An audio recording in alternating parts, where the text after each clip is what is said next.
दोस्तों, अगर आपको इंडिया है और इंग्लैंड लायंस के बीच खेला गया तीसरे दिन का धमाकेदार मुकाबला पसंद आया हो तो हमारी इस वीडियो को दिल से एक लाइक जरूर कीजिएगा। आज की इस वीडियो का लाइक टारगेट सिर्फ और सिर्फ 700 लाइक्स है, तो लाइक करना तो बिल्कुल भी मत भूलिएगा।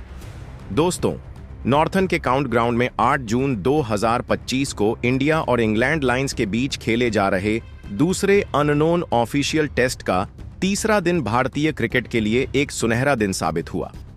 तीसरे दिन की शुरुआत तब हुई जब इंग्लैंड लायंस की टीम पिछले दिन के स्कोर एक विकेट पर 80 रन से आगे खेलने उतरी। टॉम हैंस और एमिलियो के क्रीज पर थे और उनकी नजरें भारत ए के पहली पारी के 348 रनों के स्कोर को पीछे छोड़ने पर थीं। लेकिन भारतीय गेंदबाजों ने उनके इरादों पर पानी फेर दिया। जसप्रीत बुमराह, मोहम्मद सिराज और खलील अहमद ने ऐसी गेंदबाजी की कि इंग्लैंड के बल्लेबाज क्रीज पर टिक ही नहीं पाए। पिच पर सुबह की नमी और बादलों की मौजूदगी ने गेंदबाजों की मदद दी और भारतीय तड़ी ने इस अवसर का पूरा फायदा उठाया। जसप्रीत बुमराह ने सुबह के सेशन की शुरुआत की। उनकी पहली गेंद ने टॉम हैंस को परेशान कर दिया। गेंद तेजी से अंदर आई और हैंस के बल्ले के पास से गुजर गई। बुमराह की गति और सटीकता ने बल्लेबाजों को तुरंत दबाव में ला दिया। कुछ ही ओवरों बाद बुमराह ने एमिलियो गे को एक ऐसी यॉर्कर फेंकी जिसका जवाब देना उनके लिए असंभव था। गेंद ने सीधे मिडिल स्टंप को उखाड़ दिया और गे अपनी पारी को 18 रनों पर समेटकर पवेलियन लौट गए। यह विकेट भारत के लिए एक बड़ा झटका था, क्योंकि गे रात को आत्मविश्वास से खेल रहे थे। बुमराह ने अपनी गति को बनाए रखा और रिवर्स स्विंग का जादू दिखाया। उनकी एक गेंद जॉर्डन कॉक्स के लिए मुश्किल साबित हुई। कॉक्स ने डिफेंड करने की कोशिश की, लेकिन गेंद ने उनके बल्ले का बाहरी किनारा लिया और स्लिप में ध्रुव जुड़ेल के सुरक्षित हाथों में चली गई। बुमराह की यह गेंद इतनी शानदार थी कि दर्शकों ने तालियां बजाकर उनकी तारीफ की। बुमराह ने इसके बाद मैक्स होल्डन को भी अपनी गति से चकमा दिया। होल्डन ने एक तेज इन स्विंगर गेंद पर गलत शॉट खेला और गेंद उनके पैड पर लगी। अंपायर ने बिना देर किए उंगली उठा दी और इंग्लैंड लायंस का स्कोर 100 रन से पहले ही 4 विकेट पर सिमट गया। मोहम्मद सिराज ने बुमराह के साथ मिलकर इंग्लैंड के बल्लेबाजों पर दबाव बनाए रखा। सिराज की गेंदबाजी में आक्रामकता और जुनून साफ झलक रहा था। उन्होंने टॉम हैंस को एक शानदार आउटस्विंग गेंद पर आउट किया। हैंस, जो 40 रन बनाकर क्रीज पर जमे हुए थे, इस गेंद को ड्राइव करने की कोशिश में स्लिप में यशस्वी जायसवाल को कैच दे बैठे। सिराज की यह गेंद इतनी सटीक थी कि हैंस के पास इसका कोई जवाब नहीं था। सिराज ने अपनी गति को बनाए रखा और शॉर्ट पिच गेंदों का भी इस्तेमाल किया। उनकी एक शॉट गेंद ने जेम्स रीव को परेशान किया, जो हुक शॉट खेलने की कोशिश में टॉप एज कर बैठे। गेंद हवा में उछली और शार्दुल ठाकुर ने मिड ऑन पर एक शानदार कैच लपका। सिराज की यह आक्रामकता मैदान पर माहौल को गर्म कर रही थी और दर्शकों ने उनके हर विकेट पर जोरदार तालियां बजाई। खलील अहमद ने बाएं हाथ की तेज गेंदबाजी से इंग्लैंड के बल्लेबाजों को अलग तरह की चुनौती दी। उनकी गति और खतरनाक गेंदबाजी ने बल्लेबाजों को असहज कर दिया। खलील ने क्रिस वॉक्स को एक शानदार आउटस्विंग गेंद पर आउट किया। वॉक्स, जो गेंदबाज के रूप में भारत को पहले दिन परेशान कर चुके थे, इस बार खलील की गेंद का शिकार बने। गेंद ने उनके बल्ले का बाहरी किनारा लिया और ध्रुव जुड़ेल ने एक शानदार ड्राइविंग कैच लपका। खलील ने इसके बाद फरहान अहमद को भी अपनी गति से चकमा दिया। उनकी एक तेज गेंद ने फरहान को बैकफुट पर खेलने के लिए मजबूर किया और गेंद उनके बल्ले का किनारा लेकर स्लिप में चली गई। खलील की गेंदबाजी में स्विंग और गति का शानदार मिश्रण था, जिसने इंग्लैंड के निचले क्रम को कोई मौका नहीं दिया। भारतीय गेंदबाजों की इस तड़ी ने इंग्लैंड लायंस की पारी को लंच तक 253 रनों पर समेट दिया। इस दौरान जसप्रीत बुमराह ने 3 विकेट लिए, जिनमें उनकी यॉर्कर और रिवर्स स्विंग ने इंग्लैंड के बल्लेबाजों को घुटने टेकने के लिए मजबूर कर दिया। मोहम्मद सिराज ने भी 3 विकेट हासिल किए और उनकी आक्रामकता ने इंग्लैंड के मिडिल ऑन ऑर्डर को तोड़ दिया। खलील अहमद ने 2 विकेट लिए और उनकी बाएं हाथ की गति ने इंग्लैंड के बल्लेबाजों को परेशान किया। शार्दुल ठाकुर और अंशुल कंबोज ने भी एक एक विकेट लिया। जिसने भारत को पहली पारी में 95 रनों की महत्वपूर्ण बढ़त दिलाई। यह एक ऐसा प्रदर्शन था जो न केवल भारत ए की गेंदबाजी की गहराई को दर्शाता था, बल्कि आगामी टेस्ट सीरीज के लिए भी एक मजबूत संदेश देता था। लंच के बाद इंडिया ए की दूसरी पारी शुरू हुई। यशस्वी जायसवाल और केएल राहुल की सलामी जोड़ी क्रीज पर उतरी और दोनों ने इंग्लैंड लायंस के गेंदबाजों की बखिया उधेड़ कर रख दिया। पिच अब बल्लेबाजी के लिए अनुकूल हो चुकी थी, लेकिन क्रिस वॉक्स और जोश टंग जैसे अनुभवी गेंदबाज शुरुआती सफलता की तलाश में थे।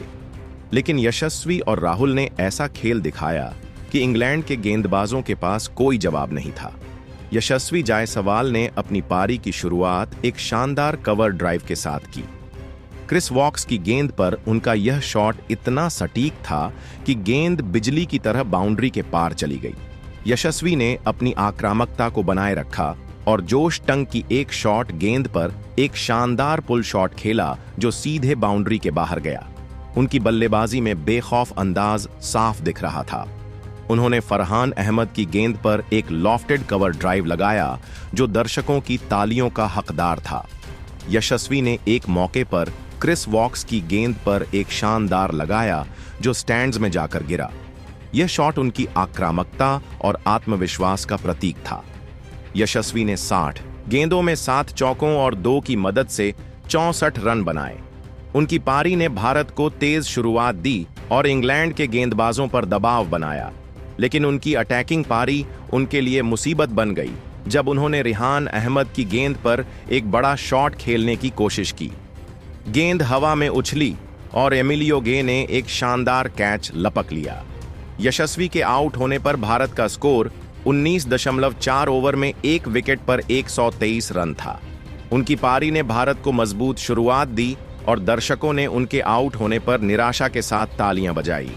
केएल राहुल ने दूसरी तरफ से पारी को संभाल कर रखा।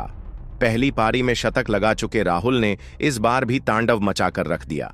उन्होंने शुरुआत में सावधानी बरती और क्रिस वॉक्स की गेंदों को सम्मान दिया, लेकिन जैसे ही उन्हें डीली गेंद मिली उन्होंने अपनी कलाइयों का जादू दिखाया। जोश टंग की एक फुल लेंथ गेंद पर राहुल ने एक शानदार कवर ड्राइव लगाया जो उनकी तकनीक और टाइमिंग का शानदार नमूना था। राहुल ने फरहान अहमद की गेंद पर एक लॉफ्टेड कवर ड्राइव खेला जो बाउंड्री के पार चली गई। राहुल ने 90 गेंदों में 8 चौकों की मदद से 56 रन बनाए और दिन के अंत तक नाबाद रहे। उनकी पारी में एक खास पल था जब उन्होंने रिहान अहमद की गेंद पर एक शानदार फ्लिक शॉट खेला जो मिड विकेट के पास बाउंड्री के लिए गया। राहुल की बल्लेबाजी ने न केवल भारत को स्थिरता दी, बल्कि यह भी दिखाया कि वे आगामी टेस्ट सीरीज के लिए पूरी तरह तैयार हैं। यशस्वी और राहुल ने पहले विकेट के लिए 118 गेंदों में 123 रनों की शानदार साझेदारी की। इस साझेदारी ने भारत को तेज शुरुआत दी और इंग्लैंड के गेंदबाजों का मनोबल तोड़ा। दोनों बल्लेबाजों ने एक दूसरे का शानदार साथ दिया और रन रेट को 6 रन प्रति ओवर के आसपास रखा। यशस्वी की अटैकिंग पारी और राहुल की बल्लेबाजी ने इस साझेदारी को खास बनाया। यशस्वी के आउट होने के बाद कप्तान अभिमन्यु ईश्वरन क्रीज पर केएल राहुल का साथ देने के लिए आए। ईश्वरन ने सावधानी के साथ बल्लेबाजी शुरू की और दिन के अंत तक 20 गेंदों में 10 रन बनाकर नाबाद रहे। भारत ने दिन का खेल खत्म होने तक 35 ओवर में 1 विकेट पर 155 रन बना लिए, जिससे उनकी कुल बढ़त 231 रनों की हो गई। यह एक ऐसी स्थिति थी जो भारत को मैच में मजबूत स्थिति में ले आई। इंग्लैंड लायंस के गेंदबाजों ने शुरुआत में कुछ अच्छे स्पेल डाले, लेकिन यशस्वी और राहुल की बल्लेबाजी ने उन्हें पूरी तरह बेबस कर दिया। क्रिस वॉक्स ने अपनी अनुभवी गेंदबाजी से कुछ दबाव बनाने की कोशिश की, लेकिन उनकी गेंदों को यशस्वी और राहुल ने आसानी से खेल लिया। जोश टंग ने भी गति के साथ गेंदबाजी की, लेकिन उनकी गेंदों में वह धार नहीं थी जो भारतीय बल्लेबाजों को परेशान कर सके। फरहान अहमद और रिहान अहमद ने बीच के ओवरों में कुछ कसी हुई गेंदबाजी की, लेकिन यशस्वी के और राहुल के शानदार शॉट्स ने उनकी सारी मेहनत पर पानी फेर दिया। रिहान अहमद ने यशस्वी का विकेट लेकर इंग्लैंड को दिन का एकमात्र विकेट दिलाया, लेकिन इसके अलावा इंग्लैंड के गेंदबाज हताश नजर आए। उनकी बॉडी लैंग्वेज से साफ था कि वे भारतीय बल्लेबाजों के सामने घुटने टेकते हुए नजर आ रहे हैं।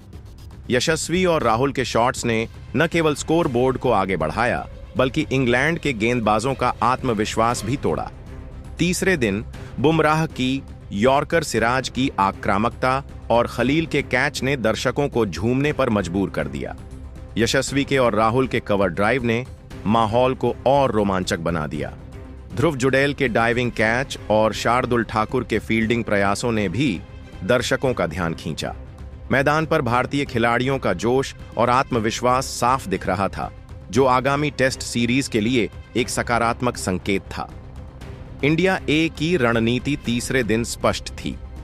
गेंदबाजों ने सुबह के सेशन में अटैकिंग गेंदबाजी की और इंग्लैंड लायंस को जल्दी समेटने पर ध्यान दिया। बुमराह की यॉर्कर और रिवर्स स्विंग सिराज की शॉर्ट गेंदें और खलील की गेंदबाजी ने इंग्लैंड के बल्लेबाजों को कोई मौका नहीं दिया। बल्लेबाजी में यशस्वी और राहुल ने तेज शुरुआत करके इंग्लैंड के गेंदबाजों पर दबाव बनाया। उनकी साझेदारी ने न केवल स्कोर बोर्ड को आगे बढ़ाया बल्कि भारत को बढ़त भी दिलाई। इंग्लैंड लायंस ने कोशिश की, लेकिन उनकी गेंदबाजी में वह धार नहीं थी जो भारतीय बल्लेबाजों को रोक सके। क्रिस वॉक्स और जोश टंग ने शुरुआत में कुछ अच्छी गेंदें फेंकी, लेकिन यशस्वी और राहुल की बल्लेबाजी ने उनकी रणनीति को नाकाम कर दिया। यह दिन इंडिया ए के लिए कई मायनों में महत्वपूर्ण था। जसप्रीत बुमराह की गेंदबाजी ने यह साबित किया कि वे आगामी टेस्ट सीरीज में भारत के लिए सबसे बड़े हथियार होंगे। उनकी यॉर्कर और रिवर स्विंग ने इंग्लैंड के बल्लेबाजों को परेशान किया और यह प्रदर्शन सीनियर टीम के लिए एक सकारात्मक संकेत है। मोहम्मद सिराज की आक्रामकता और खलील अहमद की बाएं हाथ की गति ने भारत की गेंदबाजी की गहराई को दिखाया। बल्लेबाजी में यशस्वी जायसवाल की अटैकिंग पारी और केएल राहुल की बल्लेबाजी ने यह साबित किया कि वे टेस्ट सीरीज में भारत की सलामी जोड़ी के लिए मजबूत दावेदार हैं। यशस्वी की बेखौफ बल्लेबाजी और राहुल ने इंग्लैंड के गेंदबाजों को बेबस कर दिया। यह प्रदर्शन न केवल इंडिया ए के लिए बल्कि सीनियर टीम के लिए भी एक मजबूत संदेश है। तीसरे दिन का खेल पूरी तरह भारत ए के नाम रहा। जसप्रीत बुमराह, मोहम्मद सिराज और खलील अहमद की घातक गेंदबाजी ने इंग्लैंड लायंस को लंच तक 253 रनों पर समेट दिया, जिससे भारत को 95 रनों की बढ़त पहले ही पारी में मिली। इसके बाद यशस्वी जायसवाल और केएल राहुल की शानदार बल्लेबाजी ने इंग्लैंड के गेंदबाजों को बेबस कर दिया और दिन के अंत तक भारत ने 231 रनों की बढ़त हासिल कर ली। यह दिन भारतीय खिलाड़ियों की प्रतिभा, जुनून और रणनीति का शानदार प्रदर्शन था। अगले दिन का खेल और रोमांचक होने का वादा करता है, क्योंकि भारत इस बढ़त को और मजबूत करने की कोशिश करेगा। लेकिन दोस्तों, अब आपको क्या लगता है, इस अननॉन ऑफिशियल टेस्ट मैच को इंडिया ए और इंग्लैंड लायंस में कौन सी टीम अपने नाम करेगी? आप खुद नीचे कमेंट करके बताइए और क्रिकेट जगत से संबंधित ऐसी ही नई वीडियो के लिए हमारे चैनल को जरूर सब्सक्राइब करिए। धन्यवाद।